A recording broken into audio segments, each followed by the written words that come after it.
Sehingga sekarang ini kelihatan, yang dulu neraca perdagangan kita misalnya dengan China selalu minus, saya ingat di 2014 itu minus sampai 13 billion US dollar, minus kita, neraca kita. 2021 kemarin minusnya sudah menjadi minus 2,4 billion US dollar. Tahun ini saya pastikan kita sudah surplus dengan RRT, saya pastikan itu.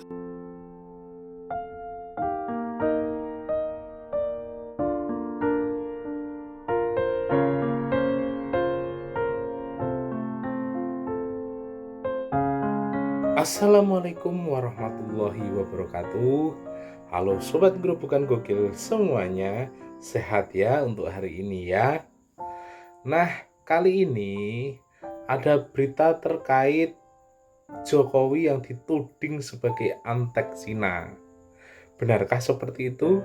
Tudingan tersebut dilontarkan oleh Amin Rais. Seperti ini kira-kiranya ya tudingannya ya. Amin Rais ini menilai Indonesia dalam pemerintahan Presiden Jokowi telah kehilangan kedaulatan ekonomi. Klaim Amin itu merujuk pada kekuatan asing, dalam hal ini Cina, yang disebut telah diberi ruang yang lebih dalam perekonomian di negara ini. Selain Amin Rais, juga ada kritikan lagi dari JK, yakni Pak Yusuf Kalla, terkait hilirisasi. Kira-kira seperti ini kata Pak JK ya. Yusuf Kalla melontarkan kritik keras kepada kebijakan hilirisasi Presiden Jokowi. Yusuf Kalla menegaskan bahwa hilirisasi yang berlaku di Indonesia jauh dari tatanan ideal alias tidak memberikan dampak besar pada masyarakat. Selain JK juga ada Faisal Basri ya, yang merupakan ekonom senior sih katanya sih ya. Ia mengkritik konsep hilirisasi mineral mentah ala Presiden Jokowi. Menurutnya apa yang dilakukan Jokowi ngawur dan hanya menguntungkan China. Nah, apakah betul kritikan mereka? Kita langsung saja ya lihat jawabannya berikut ini. Nah, saudaraku, target Pak Jokowi itu supaya kebijakan politiknya yang menjadikan Indonesia jadi subordinat Beijing tetap diteruskan. Jangan sampai Pak D. Xi Jinping, Pak D besar, menjadi murka pada Pak D kecil, Pak Jokowi, karena rencana pencaplokan Indonesia secara perlahan oleh RRC. Jadi Pak Jokowi, Anda mau membuat keputusan apa lagi supaya negara kita makin lemah? Anda tahu akibat nikel dilarang, 95% biji nikel itu dipakai untuk perusahaan Cina. Dikasih harga, kan gak ada harganya. Harganya di Shanghai $80. Pemerintah resmi menetapkan buat Cina itu $34. 95% produknya diekspor ke Cina. Bebas bayar pajak 30 tahun. Tolol itu namanya. Perkarakan saya silakan Pak Jokowi. Jokowi tolak 63 miliar US dollar dari Cina. Siapa bilang Jokowi takut dengan Xi Jinping?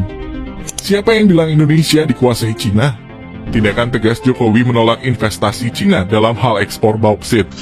Masalah ini akhirnya merembes sampai ke WTO. Cina tak terima dengan keputusan Jokowi dan membawa masalah ini ke WTO.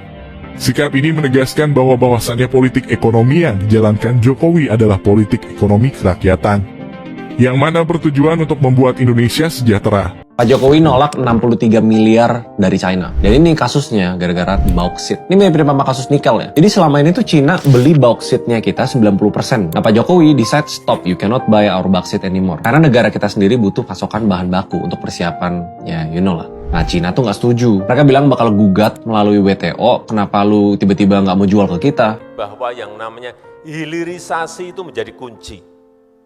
Konsistensi kita di dalam industrialisasi, hilirisasi menjadi kunci. Jangan kita hanya senang karena keberhasilan di nikel. Ya, nikel memang menjadi sebuah contoh. Dari yang dulu waktu kita ekspor mentahan 1,1 billion US dollar saat masih mengekspor mentah. Di 2022 perkiraan saya sudah di angka berapa Pak Luhut? 30? Kira-kira 30 sampai 33 billion US dollar. Bayangkan dari kira-kira 17 triliun kemudian melompat menjadi 450 triliun rupiah. Betapa nilai tambah itu sangat besar sekali. Sehingga sekali lagi saya sampaikan pada para menteri, setiap rapat, jangan tengok kanan kiri, lurus terus hilirisasi. Proyeksi dampak hilirisasi Minerba dan Migas itu akan menambah PDB kita sebesar 699 US dollar. Dan lapangan kerja yang akan terbuka itu di angka 8,8 juta. Ini sebuah dampak yang sangat besar sekali.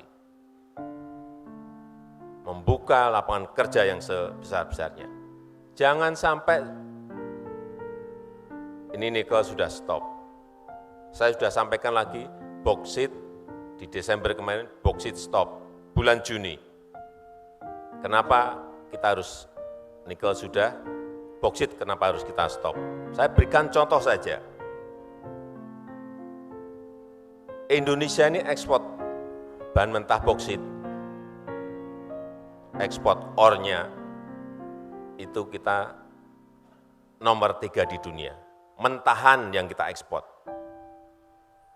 Tapi ekspor aluminium kita nomor 33. Mentahnya nomor 3 kok. Barang setengah jadi, barang jadinya nomor 33. Apalagi ekspor panel surya, itu kita nomor 31. Padahal bahannya ada di sini. Dan kalau kita kerjakan dengan panel surya, itu nilai tambahnya sampai 194 kali. Perkaliannya coba, nikel tadi sudah 30 kali. Yang ini bisa 194 kali. Kenapa berpuluh-puluh tahun tidak kita lakukan? Apa yang salah dari kita? Kita terlalu nyaman dengan ekspor mentahan. Karena memang paling cepat dapat duitnya dan tidak pusing pikirannya. Udah, gali, kirim, gali, kirim. Nikel juga sama, gali, kirim, nggak mau mikir kita. Memang mengindustrikan tuh pusing kita memang. Tapi nilai tambah tadi 194. RRT China ekspor ornya itu nomor 18. Tapi ekspor panel suryanya nomor 1 di dunia. Terus barangnya ini dari mana ini? Bahan mentahnya dari mana ini? 80% lebih dari kita. Hati-hati, nanti boksit setelah kita stop ini, saya tengok-tengok, oh belum ada yang gugat.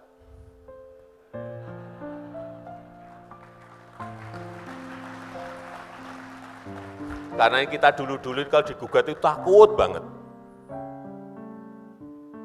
Waktu nikel kemarin digugat, ya takut, pada takut.